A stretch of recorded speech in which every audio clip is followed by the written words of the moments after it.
Bob Twilliger. I guide elk hunts and fly fishing for Colorado Outfitters. I want to talk to you guys a bit about how best to prepare for our wilderness pack-in hunts.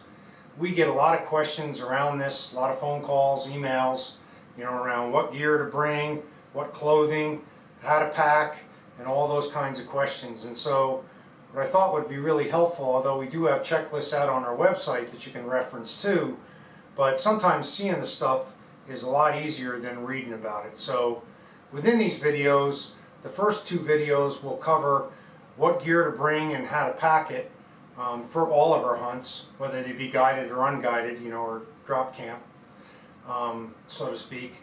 And then the last video will be for our unguided hunts, our drop camp hunters, where I go through some additional items that will be of interest to you, because you'll be doing a lot of this stuff on your own.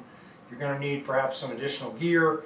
Also want to cover some things on food, how to prepare food, some ideas maybe on different meals and stuff to make it easier for you guys, and last but not least, how to pack that food. Before I jump into the meat of this, one comment I did want to make is that you're going to see as we go through this, I do have some higher end gear, but please keep in mind, I've been elk hunting now for 27 years here in Colorado, guiding for, this is my 13th year, and so I've refined my gear over time as my budget would allow, and keeping in mind that I spend 60 to 65 days a year in the field between hunting and fishing, both guiding and for myself. So I'm getting a lot of use out of this gear, and plus with my age, I'm done suffering. I've got gear now that I know that works for me, but chances are a lot of the gear that you already have will work. It's more about how to put it together for what you're going to need on these hunts, and if there are a few pieces that you do need to invest in, I'm going to cover some tips and pointers about some of this gear that you might find helpful as you go out there and try to round out what you're going to need for these hunts. So before I jump right into what gear you guys are going to need to bring and how to pack it, I thought it would be helpful to go over a little bit about our camps and the horseback ride in the interest of helping you guys better understand why we do what we do, and also why we are going to request certain things out of you to make these trips go smoothly as possible. Our camps all consist of wall tents with cots and foam pads for everybody to sleep on. There's a cooking stove that's driven by bulk propane. We've got propane lanterns for light in all the tents. All the kitchen needs that you would need for cooking are there. We've got a first aid kit, an outhouse chair, frame packs if we need to pack quarters to get them to a spot where the mules can take them out. We've got a shovel there. We've got a saw for cutting firewood. We've got buckets to collect water and also a water purifier. So from a camp standpoint, everything we need to do the job is going to be there.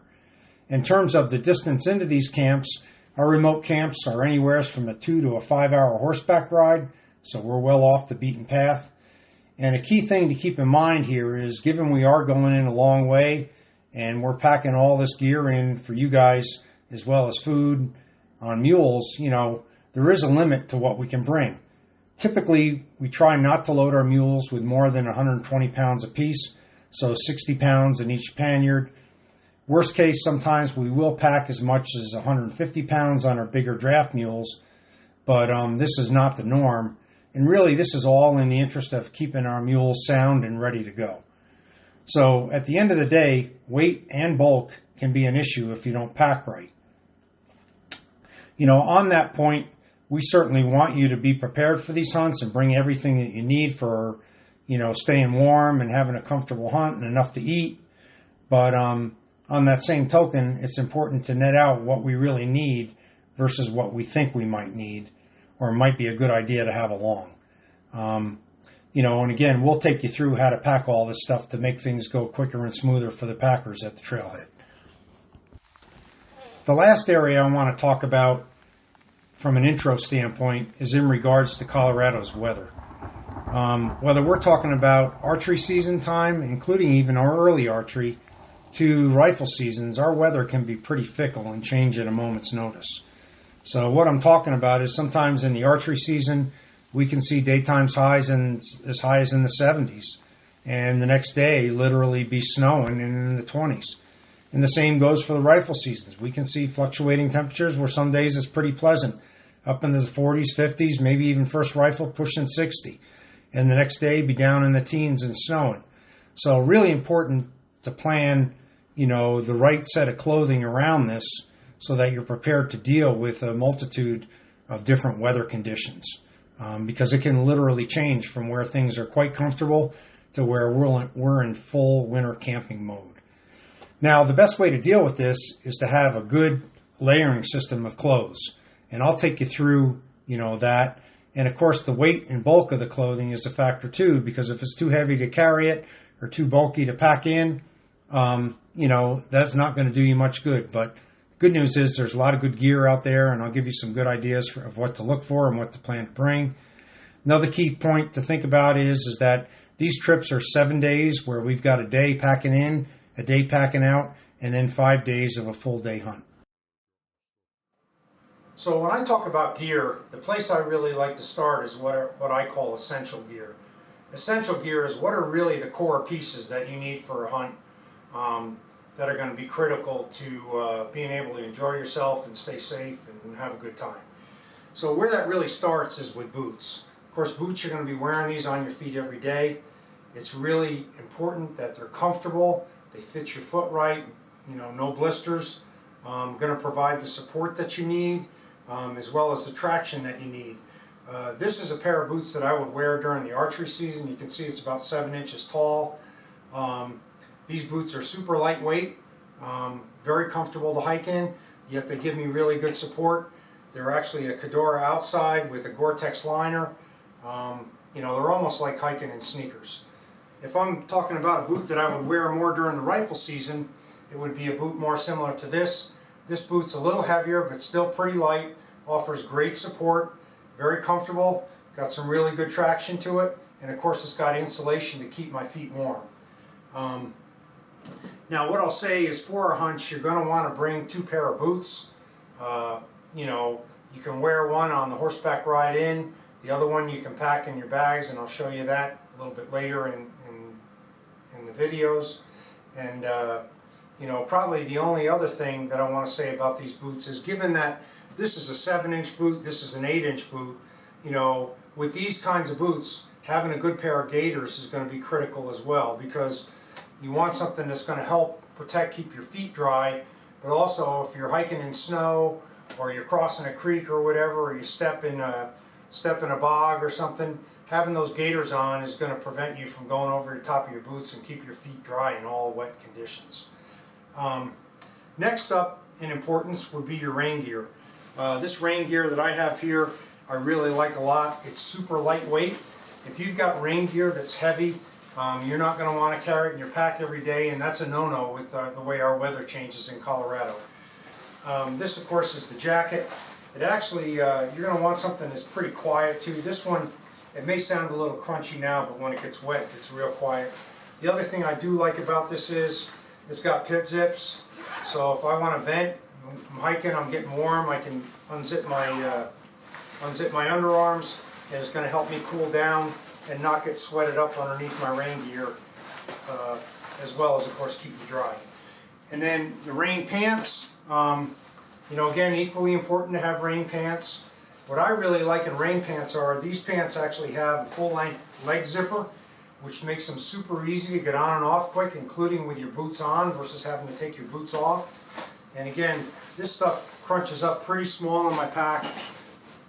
Together I don't even know that this weighs a pound and a half, 2 pounds at most, so I don't even know that I've got it in my pack.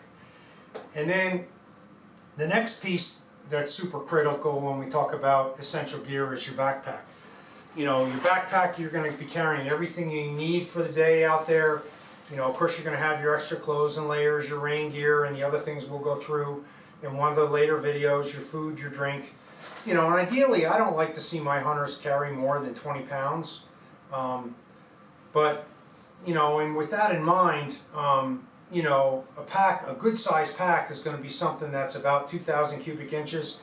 This one happens to be 2,300, which is a great size. I can get everything I need in here for a day. You also notice a lot of these packs now have a pretty nice support structure, in the shoulders and in the back. Also sits off your back a little bit so that if you do get warmed up, you know, it's going to help your back breathe so you don't sweat as much. So the last area I like to talk about in terms of essential gear is your sleeping bag. You know, that's what's really going to keep you warm at night, keep you comfortable, make sure you get some good rest that you're going to need for these hunts. You know, with our fickle Colorado weather, as I've already talked about, you know, you don't want to come out here with a summer weight, a cheaper sleeping bag, or your chances are you're going to be cold at night, even during the archery season. So during archery, what I really recommend is you want a bag that's rated to about 15 degrees. This happens to be a bag by Big Agnes. I believe it's called the Lost Ranger. It's rated to 15 degrees, and you know, it's a semi-mummy, so it's still got some decent room in it. Packs up, you know, real small, as we'll see later in the videos, and I believe this only weighs about 2.5 pounds as well. It's definitely under 3 pounds. But this is a great choice for the archery season, including into late archery. You know, worst case is maybe I've had to put a pair of long johns on here and there, and I've slept in temperatures down into the low 20s and upper teens, you know, like that. If we're talking about the rifle seasons, of course, I'm going to kick it up a notch. This happens to be an older down bag that I got from Cabela's probably 20 years ago. It's rated to -15. You know, this bag here, I've slept in some really cold temperatures. You know, when it's below zero, maybe I got to put long johns on, or even a mid layer if it's below zero. But I've never been cold in this bag.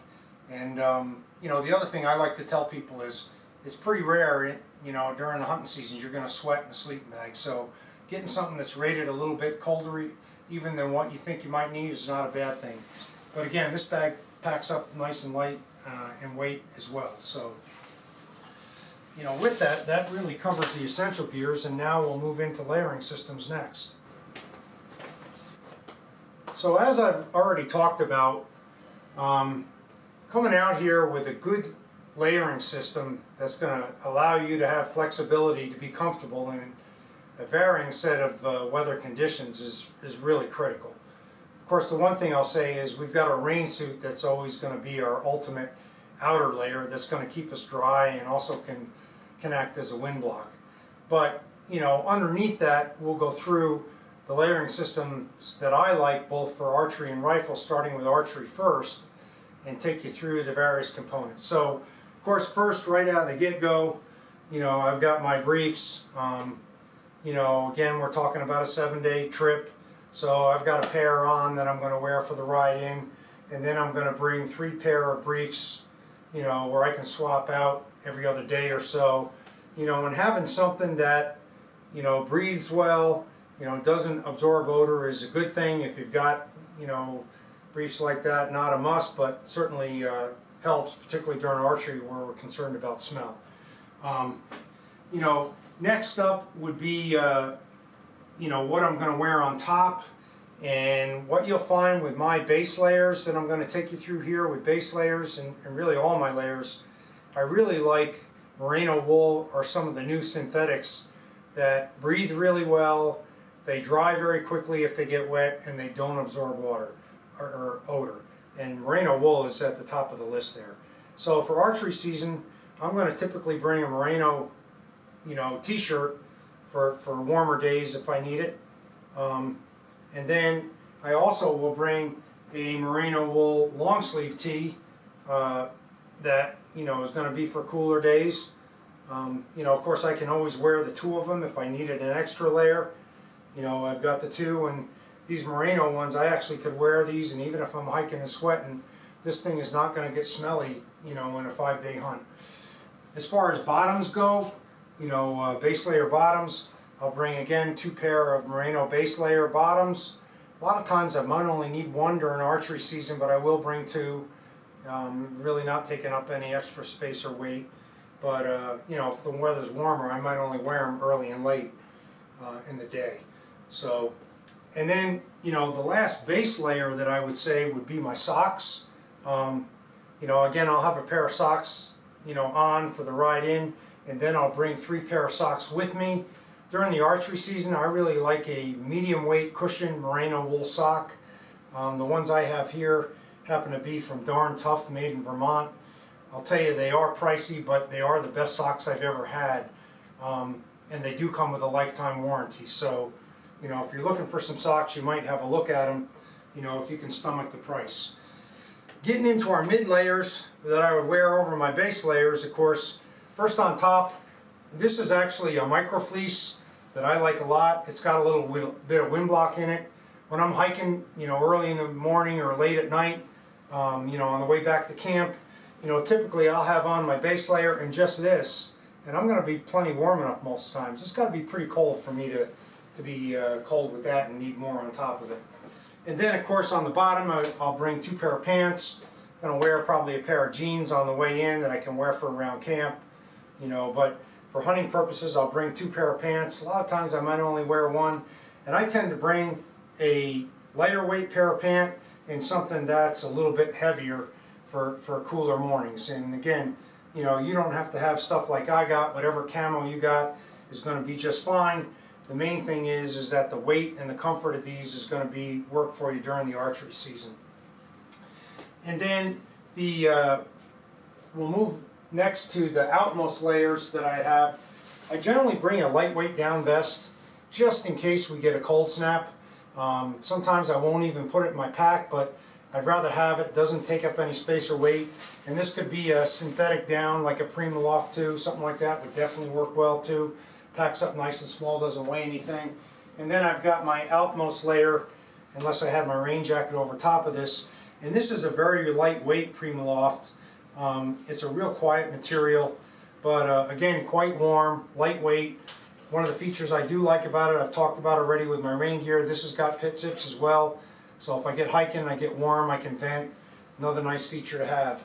And then rounding out my clothing system for archery, of course, I'm going to have a ball cap. I'm going to have a beanie cap for colder mornings or around camp at night. I always carry neck gaiters. You know, these things can be lifesavers. You get warm, cool, windy days. A handkerchief. And then I'm going to bring a couple pair of gloves. This is a lighter weight pair of gloves for warmer weather. You know, but if you're hiking in tough country, a lot of times it will protect your hand. Think of these more like a lightweight leather work glove.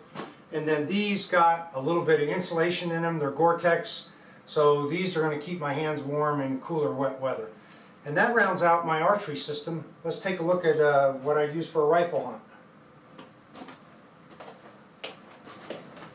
So next, let's talk about what we need for a rifle hunt as far as a clothing system goes and layering system. One thing I did want to point out, you know, in the last set of clothing I went through for archery, that would be applicable for muzzleloading hunters as well, with the exception that, of course, you're going to need an orange vest and an orange hat, as you would in rifle season, you know, dictated by Colorado state law. But other than that, the muzzleloading clothing system would be the same. So where we'd start out, you know, once again, you know, with a rifle season hunt is we would first have, of course, 3 pair of briefs that I took you through on the archery season. Not going to show those again, but and then, you know, very similar. I'm going to have 2 sets of merino wools, tops and bottoms, for my bit to round out my base layers. These are going to be heavier than what I would use in the rifle season, rated for colder weather. So I'm going to have those. I'm going to have 3 sets of socks, just like I did before, but these are heavier weight socks. And again, I've got these Darn Toughs. I really like these. They just seem like they keep my feet warm, and they're comfortable, and they don't wear out. You know, I'm going to bring 2 pairs of pants again, just like I did for archery. One of these is a little bit lighter, the other's a little bit heavier. The heavier one has a pretty good micro fleece in there. These are meant for really cold weather, you know, and then this other one is for a more mild weather during the rifle seasons. And so I've got some flexibility there with 2 pairs of pants. You know, and then we get into our mid layers. You know, on top, I'm going to have something very similar to what I had before, but this is a little bit heavier weight. You know, micro fleece that I'll wear over top of my base layer when I'm hiking most days. And then as far as additional mid layer, I'm going to carry that down vest again I talked about in my pack. Really nice to have if it's super cold. don't have to put it in my pack if it's not that cold. And then I've got a heavier down jacket that actually stuffs up into a small stuff sack and weighs nothing, that's going to keep me warm. You know, with that down vest and this outer down jacket, I've been out in zero weather and, you know, on, you know, glass and hillsides and stuff and not gotten cold. You know, again, doesn't have to be down, could be Primaloft, could be some other kind of insulation, you know, could even be wool. Some of you guys are, you know, are from the older school and you might use wool like these here. You know, this is a heavy pair of wool pants, you know, wool jack shirt. You know, I've worn this stuff a lot in third rifle season when it's super cold. The only thing, of course, to keep in mind is this stuff is heavier, but it's sure as heck going to keep you warm. And also wool, if it does get wet, it dries out quick. The last thing I like to bring along, I've got a pair of down pants that I can wear too, and wear these underneath my pants if it's super cold out. Sometimes I will throw these in my pack because they don't weigh much. In terms of gloves, I'm going to bring 2 pair of gloves again. I'm going to bring a pair of Gore-Tex gloves. That would be, these are the gloves I'm going to wear primarily. If I'm glassing and whatnot, I've got a pair of down mittens on really cold days. You know, I'll bring these along too. And just like before, I'm going to bring a couple neck gaiters and a handkerchief, keep my neck warm. And then, of course, you know, I already talked about the orange cap and the orange vest for rifle season, and an orange stocking cap to keep my head warm. And with that, that really covers what would be a good layering system for rifle season. Again, keep in mind with this stuff, you don't have to have the exact gear if you don't like down, or you like Primaloft, or you like wool better, or some other synthetic insulation. Really doesn't matter. The key is bring in a set of layers that's going to keep you warm, you know, in the conditions that we have here, you know, whether it be archery, muzzleloader, or rifle, you know, and have that gear be packable enough, you know, in terms of how it packs up, and lightweight enough that you're going to want to carry it in your pack each day and it's not going to be too heavy. With that, whatever clothing system you have that works for you is going to work fine, and hopefully this kind of helps spell that out for you and putting your system together that's going to work for you.